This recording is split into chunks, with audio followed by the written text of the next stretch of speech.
மக்காவிலே ஆன்மீகத்தை மட்டும் கேட்டுக்கொண்டிருந்த ஆன்மீகம் சம்பந்தப்பட்டதை மட்டும் சொல்லிக் கொடுத்த அல்லாஹு தஆலா அதிகாரத்தை நபிகள் நாயகம் அவர்களுக்கு கொடுப்பதற்குண்டான ஆரம்ப ஸ்டேஜ் தான் ஹிஜ்ரத். இன்று சமீபத்தில் காபத்துல்லாவை சாவி வைத்திருந்த ஒருவருடைய வஃபாத் நம்ம அனைவருக்கும் தெரியும். Al-Shibi was the 77th caretaker key of the Kaabatullah family responsible for அவர் இறந்து விட்டார். Maintaining of the Kaaba, the chief key holder of Kaaba pass away அப்படி என்று சொல்லி அவர் அல்-ஷைபி என்பவர் வஃபாத் ஆகிறார். நம் அனைவருக்கும் தெரியும். காபத்துல்லாவுடைய சாவி வைத்திருந்தவர் சமீபத்தில் இறந்து விட்டார். அந்த பரம்பரையை சார்ந்தவர்கள் தான் காபத்துல்லாவுடைய சாவியை வைத்திருப்பார்கள் அப்படின்ற ஒரு வரலாற்றை கொண்டு அவர் இறந்து போனதை இன்னைக்கு இணையதளம் எல்லாத்துல நம்ம எல்லாம் பார்த்திருப்போம். ஷைபா அப்படின்னு சொல்லக்கூடிய அவர் பெருமானார் அவர்கள் மக்காவை விட்டு துரத்தி விரட்டி அனுப்பக்கூடிய சூழலிலே பெருமானார் ஸல்லல்லாஹு அலைஹி வஸல்லம் அவர்கள் மக்காவிலே கடைசியாக மக்காவை விட்டு வெளியேறி மதீனாவுக்கு செல்லக்கூடிய ஒரு சூழல். மக்காவுல கடைசியா ஹரம்ல 2 ரக்காத் தொழ வேண்டும் என்று பெருமானாருக்கு ஆசை. அப்படி காபத்துல்லாவிலே சென்று பெருமானார் அவர்கள் தொழச் செல்லும் பொழுது அவரை என்ன சொல்றாரு, சாவி வைத்திருக்கக்கூடிய அந்த காபத்துல்லா உஸ்மான் இப்னு தல்ஹா என்று அன்றைய வாழ்ந்த ஒரு மனிதர் என்ன சொல்கின்றார், நபிகளுக்கு நான் சாவியை தர முடியாது, காபத்துல்லாவை திறந்து விட முடியாது, நீங்க 2 ரக்காத் தொழ அனுமதி இல்லை என்று சொன்னார். பெருமானார் நினைத்திருந்தால் அந்த இடத்துல எங்களுடைய பரம்பரை அப்துல் முத்தலிப் தானங்க அந்த பள்ளிவாசலுடைய முத்தவள்ளி, காபத்துல்லாவுடைய இன்சார்ஜ் பெருமானாருடைய முன்னோருடைய குடும்பத்தார்கள். அப்படிப்பட்ட பெருமானார் அவர்கள் தன்னந்தனியாக நிற்கும் பொழுது மதீனாவுக்கு இந்த ஊரை விட்டு விரட்டி அனுப்புறோம், காபத்துல்லாவுல 2 ரக்காத் மட்டும் தொழலாம் என்று ஆசைப்பட்டால் தொழ முடியாது என்று சொன்ன ஒரு வாட்ச்மேன், சராசரி மனிதராக இருந்தால் அங்கே பெருமானார் அவர்கள் கோபத்தை கட்டுப்படுத்தாமல் கோபத்தை வெளிப்படுத்தியிருந்தால் மக்கமா நகரமே மிகப்பெரிய கலவரமாக மாறி இருக்கும். அந்த இடத்துல பெருமானார் அவர்கள் நமக்கு ஒன்றை சொல்லி கற்றுக் கொடுக்கின்றார்கள். நாமல எதிர்க்கக்கூடிய எதிரிகளை திருப்பி அடிப்பதாலோ அவனை சாபமிடுவதாலோ அவனை சண்டையிடுவதாலோ எதிரிக்கு கடுகளவு கூட நஷ்டம் கிடையாது. எதிரி நமக்கு எதிரியாக இருக்கக்கூடியவன் நாம் வாழக்கூடாது என்று நினைக்கின்றான், நம்முடைய இனம் அழிய வேண்டும் என்று நினைக்கின்ற ஒரு எதிரிக்கு மத்தியில வீழ்ந்து காட்டுவதை விட வாழ்ந்து காட்ட வேண்டும் என்ற ஒரு ரோஷத்தை பெருமானார் அவர்கள் அந்த இடத்துல கற்றுக் கொடுக்கின்றார்கள். ஒரு வாட்ச்மேன் காபத்துல்லாவுடைய சாவியை தர மறுக்கிறார். ரசூலுல்லாஹி ஸல்லல்லாஹு அலைஹி வஸல்லம் கோபப்படாமல் நிதானத்தை கையாண்டு ஒரு காலம் வரும் என்று மதீனாவுக்கு ஒரு வைராக்கியத்தோடு சென்றார்கள். 10 வருஷம் எந்த வாட்ச்மேன் காபத்துல்லாவுடைய சாவியை தர முடியாது என்று சொன்னானோ அதே மக்கா பெருமானாருடைய கைகளுக்கு வருகிறது, ஆளுமைக்கு வருகிறது. 10 ஆண்டுகள் அல்லாஹ் தஆலா கொடுத்தான். 10 ஆண்டுகள்ல ரசூல் ஸல்லல்லாஹு அலைஹி வஸல்லம் அவர்களுக்கு மக்கா சரண்டர். லட்சக்கணக்கான மக்கள் எல்லாம் குமிழி இருக்கின்றார்கள். நபிகள் தான் சுல்தான். பெருமானார் அவர்கள் மக்காவை விட்டு செல்லும் பொழுது என்ன கேட்டார்கள், வகுர் ரப்பி அத்கில்னி முத்கல சித்கா வஅக்ரிஜ்னி முக்ரஜ சித்கா வஜஅல்லி மில்லதுன்க சுல்தானன் நசீரா, அதிகாரத்தை எனக்கு தா இறைவா என்று கேட்டார்கள். இன்னைக்கு இஸ்லாமிய உலகத்திலே உலகமெங்கும் இஸ்லாமிய மக்களுக்கு அதிகாரம் இல்லாத காரணத்தினால், அதிகாரத்தில் உள்ளவர்கள் எல்லாம் சர்வாதிகாராக மாறிய காரணத்தினால் தான் பாலஸ்தீனில் நடக்கக்கூடிய கொடுமைகளை உலகத்தில் கேட்பதற்கு நாதி இல்லை. என்றால் அதிகாரம் இஸ்லாமிய மக்களுடைய கைகளிலே இல்லை. சண்டை போட்டு கோஷம் போடுவதால், அவர்களுக்கு இருக்கக்கூடிய அடிமைத்தனத்தால் உலகத்தில் இருக்கக்கூடிய சர்வாதிகாரம் அளிக்கப்படாது. அதிகாரம் நமக்கு வேண்டும், அந்த அதிகாரம் நமக்கு தா என்று பெருமானார் அவர்கள் 13 ஆண்டுகளிலே கேட்கவில்லை. பள்ளிவாசல்ல தொழக்கூட 2 ரக்காத்துக்கு தகுதி இல்லாமல் மக்கள் விரட்டி அடிக்கும் பொழுது பெருமானார் அவர்கள் அதிகாரத்தை கேட்டார்கள். பள்ளிக்கூடம் நடக்குது, மாவட்ட ஆட்சியர் வருகிறார், கலெக்டர். அந்த மாவட்ட ஆட்சியருடைய வாகனத்தை பார்த்தவுடன் பள்ளிக்கூடத்தில் இருக்கக்கூடிய வாத்தியார்களும் பிரின்சிபல்களும் எந்திரிச்சு சென்று அந்த கலெக்டருக்கு மரியாதை செய்கிறார்கள். அப்ப மாணவர்கள் பேசிக் கொண்டார்கள், வாத்தியாரும் வேஸ்ட், வாத்தியார் ஆகிறதும் வேஸ்ட், பிரின்சிபல் ஆகிறதும் வேஸ்ட், கலெக்டர் ஆனவையா, கலெக்டர் ஆனா தான் பாரு பிரின்சிபலே எந்திரிச்சு நிற்கிறாரு. இப்போ இன்னைக்கு இருக்கக்கூடிய பிள்ளைகளை படிக்க வைக்கிறோம், படிச்சு சம்பாதிப்பதற்கல்ல, அதிகாரம் நம்முடைய கைகளிலே வர வேண்டும். IAS பதவி, IPS பதவி போன்ற பெரும் பெரும் பதவிகள் யூதர்களை எடுத்துக் கொள்ளுங்கள். உலகத்துல எந்த எலெக்ஷன்லையும் யூதர்கள் நிக்க மாட்டான், பதவிக்காக ஆசைப்பட மாட்டான். ஆனால் அவன் சொல்லக்கூடியவர்கள் பதவியில் அமர வேண்டும் என்ற திட்டத்தோடு உலகத்திலே வாழ்வான். அவர்கள் சொல்பவர்கள் தான் பிஎம், அவர்கள் சொல்பவர்கள் தான் சிஎம் என்று சொல்லக்கூடிய அளவுக்கு அப்படிப்பட்ட அதிகாரத்தை பெருமானார் அவர்கள் கையில் வாங்கியதற்குண்டான ஆரம்ப துவா தான் ஹிஜ்ரத் என்ற அந்த ஹிஜ்ரி. அந்த கலெக்டரை பார்த்த உடனே தான் மாணவர்கள் நினைத்தார்கள், நம் வகுப்பு ஆசிரியர் அவரை கண்டால் நடுங்குகின்றோம், ஆனால் அவரே கலெக்டரை கண்டால் நடுங்குகின்றார்.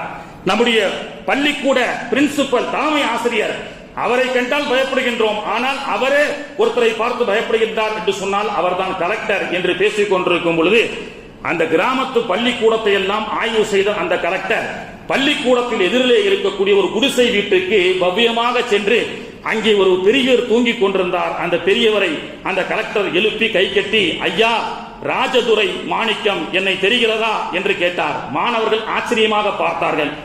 நம்முடைய தலைமை ஆசிரியரும் கூட கை கட்டி பேசிய அந்த கலெக்டர் ஒரு குடிசை வீட்டிலே இருக்கக்கூடிய ஒரு முதியவரிடத்திலே எழுப்பி, நான் ராஜதுரை வந்திருக்கின்றேன் என்று சொல்கின்றார் என்று சொன்னால் அந்த முதியவர் யார்? அந்த கலெக்டருக்கும் படித்து கொடுத்த வாத்தியார் என்று சொல்லப்பட்டது.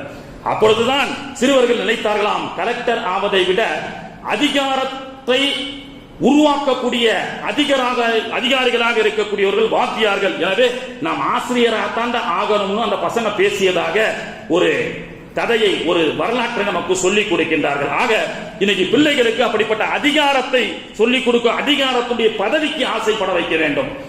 அதிகாரம் இஸ்லாமிய மக்கள் கையில் போனால்தான் அதிகாரமாக இருக்கும்.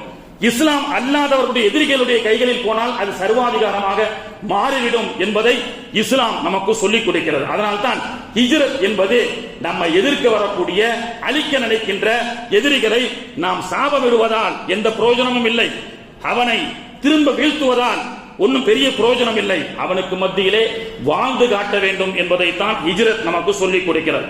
ஒரு வாட்ச்மேன் காபத்துல்லாவுடைய சாவியை நபிகள் நாயகத்துக்கு கொடுக்க மாட்டேன், மக்காவை விட்டு ஓடிப்போ என்று சொன்ன காலங்களை தாண்டி 10 ஆண்டுகளிலே காபத்துல்லாவை மட்டுமல்ல மக்காவினுடைய முழு பொறுப்பையும் அதிகாரத்தையும் நபிகள் நாயகம் வாங்குகிறார்கள். அதற்கு ஹிஜ்ரத் ஒரு மிகப்பெரிய காரணமாக அமைந்தது. 10 ஆண்டுகள்ல எல்லோரும் நிற்கிறார்கள். சாவியை கொடுக்க மறுத்த அந்த வாட்ச்மேனும் நிற்கிறார். ஸல்லல்லாஹு அலைஹி வஸல்லம் அவர்கள் எல்லோரையும் பார்த்து முதல்ல கூப்பிட்டது யாரு? ஏப்பா, நான் மக்காவை விட்டு போகும்போது சாவி தர மாட்டேன், திறந்து விட மாட்டேன், உனக்கு மக்காவில் தொழுவதற்கு அனுமதி இல்லை என்று சொன்னாயே, வா அப்படின்னு உஸ்மானை தான் அழைத்தார்கள். நிற்கக்கூடிய எல்லா சஹாபாக்களும் நினைத்தார்கள், பெருமானார் அவர்கள் முதலிலே 2 ரக்காத் தொலை கூட அனுமதி கொடுக்காத அந்த வாட்ச்மேனைத்தான் ரசூல்லா பழி வாங்க போறாங்க. ஆனா ரசூல்லா சொன்ன செய்தி என்ன தெரியுமா? அவரை பார்த்து சொன்னார்கள், என்னை தானே நீ 2 ரக்காத் தொலை விடாம விரட்டின, ஆமா இந்தா சாவி, இன்றிலிருந்து உலகம் அழியும் கியாமத் நாள் வரைக்கும் உன் பரம்பரை மட்டுமே இந்த சாவியை வைத்துக் கொள்ளட்டும், பொறுப்பு கொடுக்கிறேன்னு சொன்னாங்க. தன்னை எதிர்க்கி வந்த அது எதிரிகளை கூட பதவி கொடுத்து அவனை வெக்கி குனிய செய்து இன்று வரை இந்த காபத்துல்லாவுடைய சாவியை வச்சு இறந்தார 102வது பரம்பரையை சார்ந்தவர். அவருடைய முப்பாட்டனார் 102 தலைமுறைக்கு முன்பு அவர் முப்பாட்டனார் தான் பெருமானார் அவருக்கு சாவி தரமாட்டேன் என்று சொன்னார்கள். சாவி தரமாட்டேன் என்று சொன்ன அந்த மக்களுக்கு மத்தியிலே வாழ்ந்து காண்பித்தார்கள் பெருமானார். இதுதான் எதிரிகளுக்கு நாம் கொடுக்கக்கூடிய மிகப்பெரிய தண்டனை. கண்ணியத்திற்குரியவர்களே, ஆக ஆளுமை என்ற அந்த சக்தி அதிகாரத்தை எதிர்வரக்கூடிய பிள்ளைகளுக்கு நாம் கற்றுக் கொடுக்க வேண்டும். பிள்ளைகளை நல்ல பெரிய பெரிய பொறுப்பில் நாம் அமரச் செய்து, அதனால் மற்றவர்களை பழி வாங்குவதற்கு அல்ல, இந்த தேசத்தையும் இந்த உலகத்தையும் நல்ல அதிகாரத்தை கொண்டு மக்களை நல்ல முறையிலே வழிநடத்த வேண்டும் என்பதை ஹிஜ்ரத் நமக்கு சொல்லி காட்டுகிறது. அது மட்டுமல்ல, வருகின்ற இந்த ஹிஜ்ரி புத்தாண்டு என்பது நம்முடைய சோதனைகளை எல்லாம் சாதனைகளாக ஆக்க வரக்கூடிய ஒரு மிகப்பெரிய சிறப்பு வாய்ந்த புத்தாண்டு. எல்லாருடைய உள்ளத்திலும் ஒரு கவலை, எல்லோரும் ஏதோ ஒரு முயற்சியை நோக்கி நடைபோட்டுக் கொண்டு சென்று கொண்டிருக்கின்றோம். அப்படிப்பட்ட முயற்சிகள் எல்லாம் கபூல் ஆக்கக்கூடிய ஒரு சிறப்பு வாய்ந்த மாதம் தான் முஹர்ரமுடைய முதலாம் புத்தாண்டினுடைய முதல் மாதம். ஜப்பான்ல 1916 ஒரு இளைஞர் படித்து முடித்தவுடன் அவர் ஏதோ ஒன்று கண்டுபிடிப்பதற்காக அதிலேயே தன்னுடைய நேரத்தை செலவு செய்தார். அப்ப எல்லா இளைஞர்களும் சொன்னாங்க, டேய் உனக்கு வேற வேலை இல்லையா, எப்ப பார்த்தாலும் மிஷினு கட்டிங் பிளேடு இதுலயே கிடக்குறிய, நீ எல்லாம் உருப்பிடுவியா, ஏதாவது படிச்சு முடிச்சு நல்ல வேலைக்கு போன்னு சொன்னாங்க. அவர் கேட்கல. 25 வயசு ஆகுது. ஒரு பிரிஸ்டன் ஒன்ன ரெடி பண்ணி டொயோட்டா கம்பெனில போய் கொடுத்து, ஐயா இதை அங்கீகரித்துக் கொள்ளுங்கன்னு சொன்னாரு. அவங்க ரிஜெக்ட் பண்ணிட்டாங்க. மறுபடியும் அவர் தளரல. அந்த பிரிஸ்டன் எதனால ரிஜெக்ட் ஆகப்பட்டதுன்னு சொல்லி அந்த பிரிஸ்டனை ரெடி பண்ணி டொயோட்டோல ஒரு 5 வருஷம் கழிச்சு மீண்டும் 30 வயசு ஆர்டர் எடுக்கிறார். ஆர்டர் எடுத்தா இவருக்கு மிகப்பெரிய ஃபேக்டரி வேணும். அவங்க நிறைய ஆர்டர் கொடுக்கறாங்க. ஃபேக்டரிய ரொம்ப கஷ்டப்பட்டு அப்பா கிட்ட கெஞ்சி ஜப்பான்ல அவரால் முடிந்த ஒரு சின்ன ஃபேக்டரி ரெடி பண்றார். 2ஆம் உலகப் போர் வருகிறது. 2ஆம் உலகப் போர்ல குண்டு மழையால் அந்த ஃபேக்டரி எல்லாம் தவிடுபொடியாக ஆகிறது. எல்லோரும் சொன்னார்கள், பிரிஸ்டனை கண்டுபிடிக்கிறேன் அதை கண்டுபிடிக்கிறேன்னு சொல்லி சும்மா நேரத்தை வீணாக்காத, எங்கேயாவது ஒரு கூலி வேலை செஞ்சாவது பொழைச்சிக்க அப்படின்னு சொன்னாங்க. விடல. மீண்டும் கடனை வாங்கி அந்த 2ஆம் உலகப் போரிலே அடிக்கப்பட்ட தன்னுடைய தொழிற்சாலையை மீண்டும் உருவாக்குகிறார். அடுத்து பூகம்பம் வருகிறது. மீண்டும் அந்த தொழிற்சாலை உடைந்து சுக்கு நூறாக மாறுகிறது.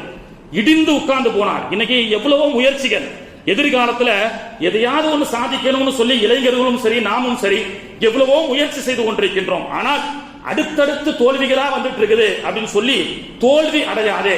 முயற்சியில் மேற்கொண்டு எஃபர்ட் எடுத்து நீ முயற்சி செய்தால் அல்லாஹ் வெற்றியை கொடுப்பான்.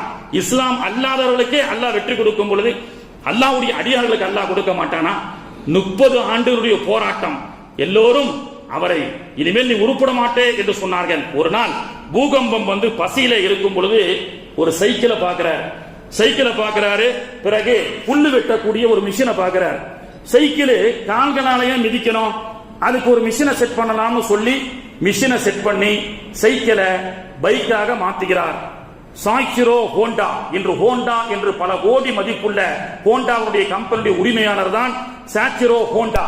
40 ஆண்டுகளுடைய போராட்டத்திற்கு பிறகு ஹோண்டா என்ற ஒரு நிறுவனத்தை நிறுவி உலகமெங்கும் பல கோடிக்கணக்கான ரூபாய் மதிப்புள்ள மோட்டார் சைக்கிள் பைக்கை கண்டுபிடித்தவர் அப்படின்னு சொல்லி பெருமையை பெற்றார். 40 வருஷம் பூகம்பம், அது மட்டுமல்ல 2ஆம் உலகப் போர் என்று சொல்லி பல தோல்விகளை அடைந்து 40 வருஷத்துக்கு பிறகு அவருக்கு அல்லாஹு தஆலா சக்சஸை கொடுப்பதை போன்று நாம எவ்வளவோ தோல்விகளிலே இருப்போம். அல்லாஹு தஆலா நமக்கும் அல்லாஹ் ஒரு சக்சஸை கொடுப்பான் என்று சொன்னால் அது முஹர்ரமுடைய மாதத்திலே நீங்கள் அல்லாஹ்விடத்தில் இருகரமேந்தி கேளுங்கள். உங்களுடைய முயற்சி அல்லாஹு தஆலா கபூல் செய்வான். நம்முடைய சோதனைகளை அல்லாஹு தஆலா சாதனைகளாக மாற்றுவான். அப்படித்தான் எல்லா நபிமார்களும் சோதனையிலிருந்து விடுபட்டப்பட்ட ஒரு சிறப்பான மாதம் தான் முஹர்ரமுடைய ஹிஜ்ரியினுடைய மாதம். அதனுடைய வரலாற்றுகளை இன்ஷா அல்லாஹ் அடுத்தடுத்த ஜும்மாவிலே நாம் இன்ஷா அல்லாஹ் விளக்கமாக பேசுவோம். வருகின்ற ஞாயிற்றுக்கிழமை ஹிஜ்ரி 7ஆம் தேதி வருகின்ற ஞாயிற்றுக்கிழமை ஹிஜ்ரி 1446 முதல் நாள் இன்ஷா அல்லாஹ் அந்த ஹிஜ்ரி புத்தாண்டை முன்னிட்டு அல்லாஹ்வுடைய கிருபையில தஞ்சை வட்டார நகர ஜமாத்துல் உலமா சுமார் 13 ஆண்டுகளாக ஹிஜ்ரத் சம்பந்தப்பட்ட விளக்கத்தை பயானாக ஆண்டுதோறும் வைத்துக் கொண்டிருக்கின்றார்கள். சுமார் 13 ஆண்டுகளாக ஜமாத்துல் உலமா இதை சிறப்பாக செயல்பட்டு வருகிறது. குறிப்பாக அதிகமாக இந்த நிகழ்ச்சி ஜும்மா பள்ளியிலே நடந்ததுதான் அதிகம் என்பதையும் நாம் தெரிந்து கொண்டு இன்ஷா அல்லாஹ் அதே போன்று ஹிஜ்ரி புத்தாண்டே வருக, ஹிஜ்ரத்துடைய சிறப்பு, ஹிஜ்ரி புத்தாண்டுடைய இன்னும் சிறப்பான விளக்கங்களை தருவதற்காக 2 பேச்சாளர்கள் வர இருக்கின்றார்கள். இன்ஷா அல்லாஹ் வருகின்ற ஞாயிற்றுக்கிழமை 7ஆம் தேதி மக்ரிபிலிருந்து இன்ஷா அல்லாஹ் ஹிஜ்ரி புத்தாண்டே வருக என்ற நிகழ்ச்சி நம்முடைய ஜும்மா பள்ளிவாசலிலே நடைபெற உள்ளது. தாங்களும் பெண்களுக்கும் தனி இட வசதி ஏற்பாடு செய்யப்பட்டிருக்கின்றது. திரளாக கலந்து கொண்டு ஹிஜ்ரத்தினுடைய பல தத்துவங்களிலே சில தத்துவங்களை நாம் தெரிந்துவிட்டு செல்வோம். வல்ல ரஹ்மான் தௌஃபீக் செய்வானாக. சுன்னத் தொழாதவங்க தொழுது கொள்ளுங்கள். வ ஆகிரு தஅவானா அனில் ஹம்துலில்லாஹி ரப்பில் ஆலமீன். அஸ்ஸலாமு அலைக்கும்.